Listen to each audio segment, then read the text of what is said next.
भाजपा सांसद संजय जायसवाल ने महागठबंधन पर हमला बोलते हुए कहा कि कल ये घोषणा की गई कि महागठबंधन का घोषणा पत्र जारी हो गया है, लेकिन सच ये है कि कोई संयुक्त घोषणा पत्र सामने नहीं आया।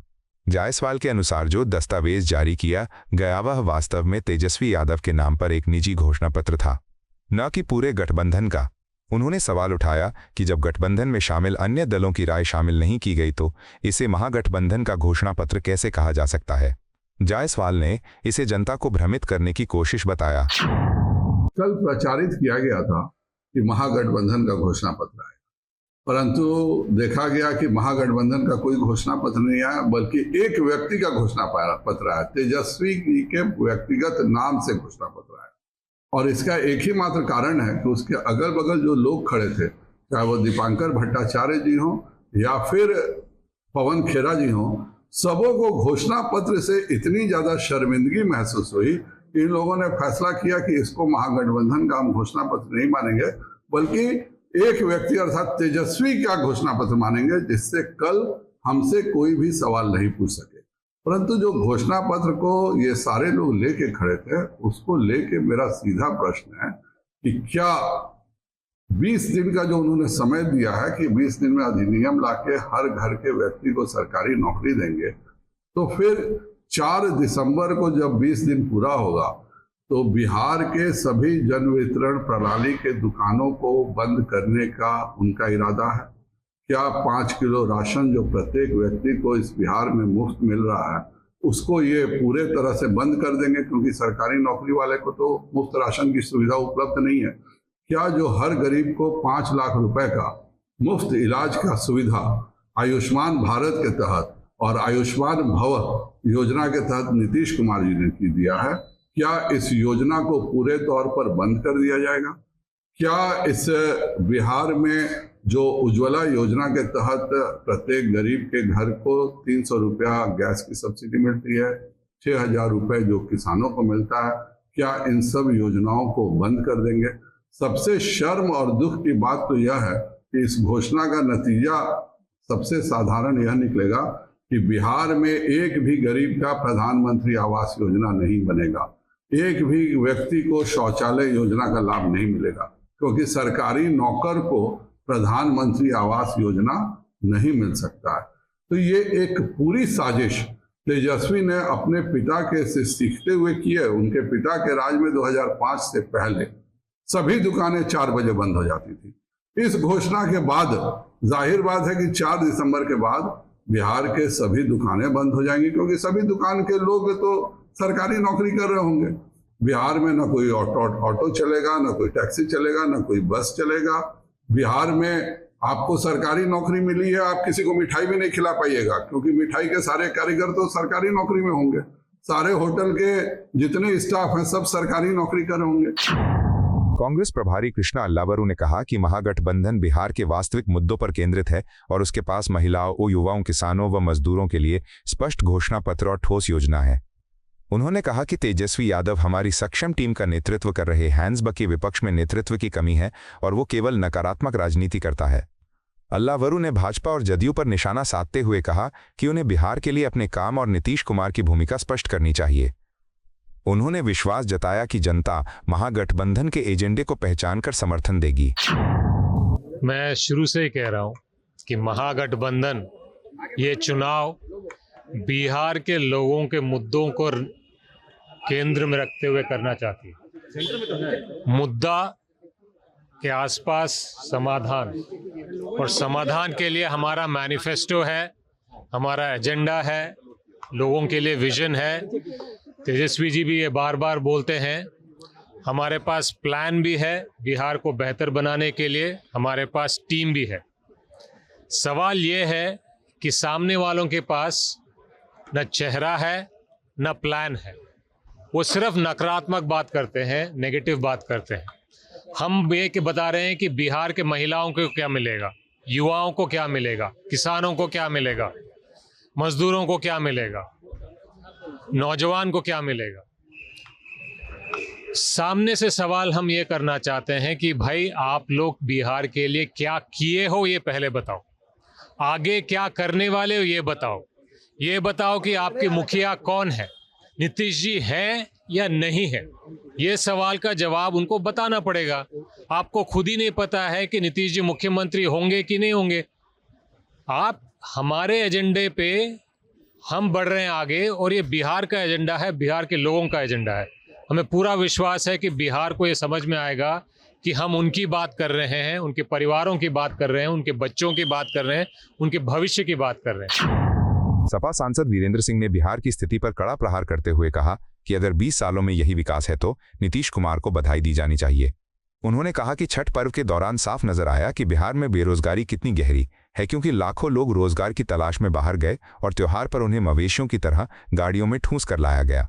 सिंह ने कहा कि अब बिहार का युवा बदलाव चाहता है और महागठबंधन के नेतृत्व में नई उम्मीद देख रहा है। उन्होंने तेजस्वी यादव की नीतियों पर भरोसा जताया। अगर 20 साल में विकास का पैमाना यही है तो नीतीश कुमार जी को ये मुबारक हो, क्योंकि सब लोगों ने छठ के अवसर पर देख लिया है कि कितनी बेरोजगारी बिहार में है। अंदाजा से कई गुना ज्यादा लोग रोजी रोटी की तलाश में बिहार से बाहर गए हैं। छठ के अवसर पर जिस तरीके से गाड़ियों में भूसे के तरीके से, जानवर के तरीके से ठूस करके लोगों को लाया गया, ये दर्शाता है कि नीतीश कुमार का 20 साल का कार्यकाल कैसा रहा है। और युवा आज नीतीश के कार्यकाल को बदलने की फिराक में है और महागठबंधन पर भरोसा कर रहा है और तेजस्वी के नेतृत्व पर भरोसा कर रहा है। राजद नेता तेजस्वी यादव ने महागठबंधन के घोषणा पत्र को जनता के प्रति अपनी प्रतिबद्धता बताया। उन्होंने कहा कि जो घोषणाएं की गई हैं उन्हें मिलकर पूरा किया जाएगा।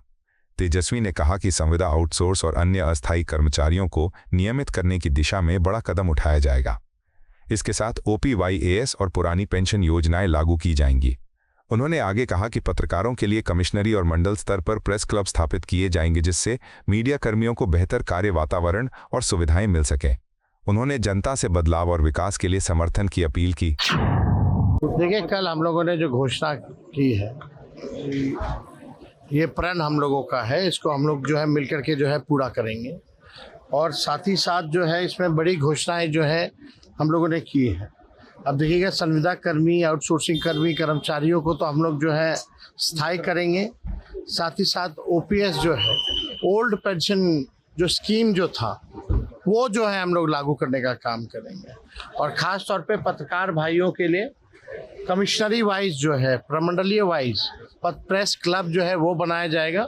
और उसके बाद जो है लोगों के लिए पत्रकार हॉस्टल का भी निर्माण जो है हम लोग जो है कराने का काम करेंगे। तो इसमें आप देखिएगा, हर एक चीज़ सब लोगों के लिए है।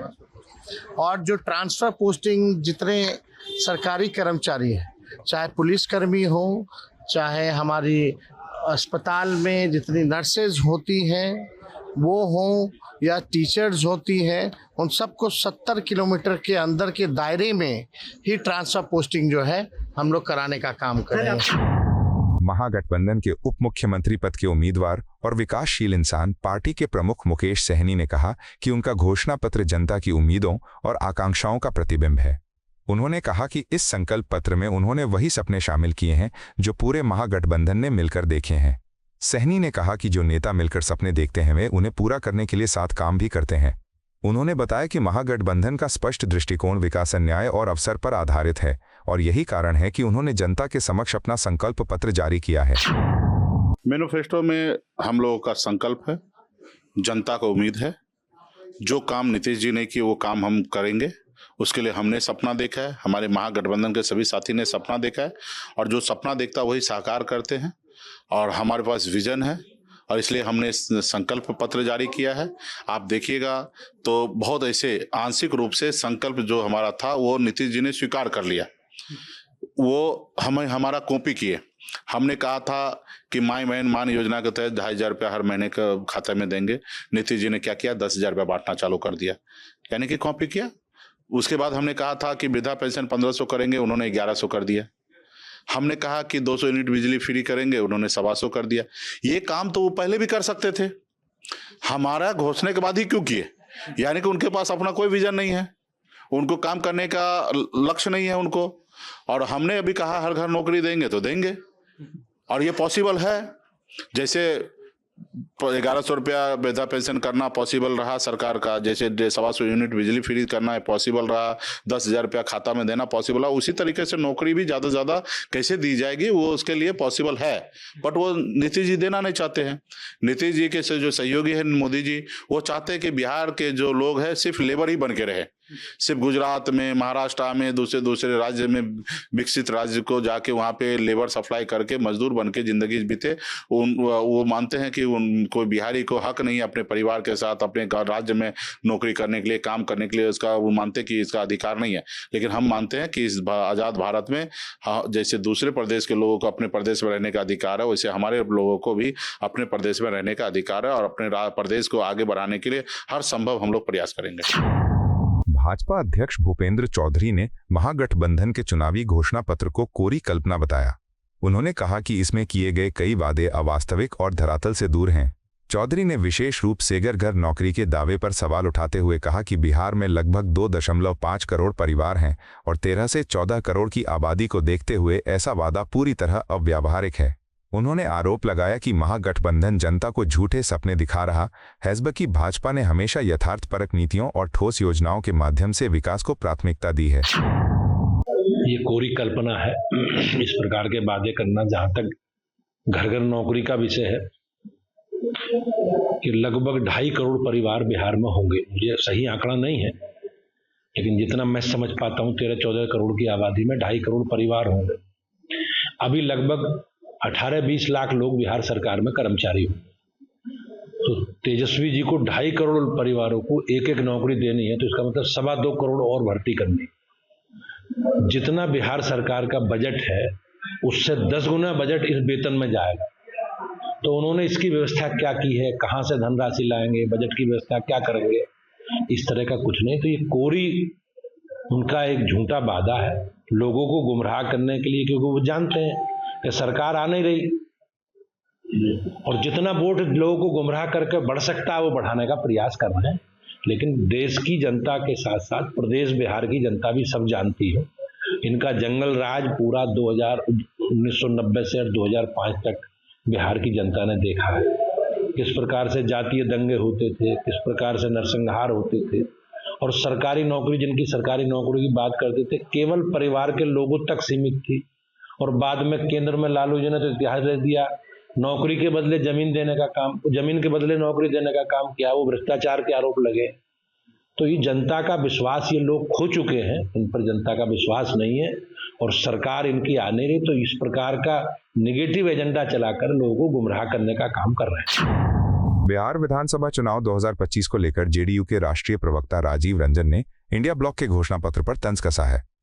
उन्होंने कहा कि जब गठबंधन सत्ता में आने की स्थिति में ही नहीं है तो ऐसे वादों का कोई मतलब नहीं रह जाता। राजीव रंजन ने कहा कि मुख्यमंत्री नीतीश कुमार ने अपने काम के जरिए खुद को बार बार साबित किया है और जनता उनके नेतृत्व पर भरोसा करती है। उन्होंने दावा किया कि जेडीयू भाजपा गठबंधन राज्य में विकास और सुशासन के मुद्दों पर दोबारा जीत दर्ज करेगा। देखिए, बहुत गंभीरता से बिहार की जनता महागठबंधन के वायदों को ले ही नहीं रही। जब सत्ता में आना ही नहीं है तो फिर इन वायदों का मतलब क्या? जनता ने मन बना लिया है कि एक तरफ घोषणाएं नहीं है, जमीन पर जो भी नीतीश कुमार जी ने कहा उसे करके दिखाया। 10 लाख नौकरियां और 40 लाख रोजगार, ये तो बिहार के गांव-गांव चप्पो में लोगों को दी गई हैं। दूसरी तरफ 1 करोड़ नौकरियों और रोजगार के फैसले को कैबिनेट की मंजूरी मिल गई है। वैसी स्थिति में नौकरियों के नाम पर राजद ने जो भी कहा या महागठबंधन के नेताओं ने जो हामी भरी, जनता पर उसका कोई असर नहीं है, क्योंकि ये लोग मानते हैं कि बौखलाहट और बदहवासी जिस तरह से महागठबंधन के नेताओं पर भारी पड़ रही है, उन्हें ऐसा लगता है कि जमीनी तौर पर वो मैदान में नीतीश कुमार जी से बहुत ही पीछे छूट चुके हैं। इसीलिए इस तरह के आसमान से तारे तोड़ने जैसे वायदे कर रहे हैं। रालोद नेता मलूक नागर ने राजद नेता तेजस्वी यादव पर निशाना साधते हुए कहा उन्होंने वक्फ बोर्ड विधेयक का ठीक से अध्ययन नहीं किया होगा। नागर ने कहा कि ये विधेयक देश के गरीब और पिछड़े मुसलमानों के हित में लाया गया है, जिससे उनके अधिकारों की रक्षा हो सके। उन्होंने तेजस्वी पर संवैधानिक संस्थाओं का अपमान करने का आरोप लगाते हुए कहा कि जब वे उप मुख्यमंत्री रहे हैं और उनके परिवार ने भी बिहार की सत्ता संभाली है, तब संसद द्वारा पारित विधेयक के खिलाफ बोलना संविधान के प्रति असम्मान को दर्शाता है। तेजस्वी यादव साहब इसको या तो चुनावी जुमला समझ के कह रहे हैं या उन्होंने स्टडी नहीं करी है। ये बिल सभी मुसलमानों के दबे कुचले, गरीब, कमजोर, मजलूम और दलित मुसलमान सबके फेवर का बिल था। 1% कुछ चुनिंदा लोग हैं देश में मुसलमान जो वक्फ की प्रॉपर्टियों पर कब्जा करे बैठे थे और उनकी बिक्री करके उनमें मेडिकल बना करके, हॉस्पिटल बना के, स्कूल बना के और सुविधाएं मुसलमानों के लिए करी जाए तो आम मुसलमानों को फायदा हो सकता था। और दूसरी तरफ अगर देखें तो तेजस्वी यादव जी खुद उप मुख्यमंत्री रहे, राबड़ी देवी जी मुख्यमंत्री रहीं और लालू प्रसाद यादव जी मुख्यमंत्री रहे, जिनके घर में 3 मुख्यमंत्री और उप मुख्यमंत्री रहे और वो संवैधानिक सबसे बड़ा पद है प्रदेश का। तो ऐसे में अगर देश का संवैधानिक मंदिर और संसद में अगर बिल पास होता है और उसमें फिर माननीय सुप्रीम कोर्ट में जाता है, जो खामी छोटी सी रह गई वो माननीय सुप्रीम कोर्ट ने ऑर्डर पास कर दिया, उसका कंप्लायंस हो गया, उसके बाद कोई व्यक्ति देश का ऐसे कैसे कह सकता है संसद के द्वारा बनाए गए कानून को और सुप्रीम कोर्ट के द्वारा उसमें इंटरवेंशन के बाद ऑर्डर पास करके कंप्लायंस को कौन कैसे कह सकता है कि हम उस को नहीं मानेंगे, डस्टबिन में डाल देंगे। तो इसका मतलब सीधा सीधा ये है कि संसद को और सुप्रीम कोर्ट को अगर नहीं मानोगे तो तुम संविधान को नहीं मानते। आपको यह वीडियो पसंद आया हो तो इसे लाइक करें, हमारे चैनल को सब्सक्राइब करें।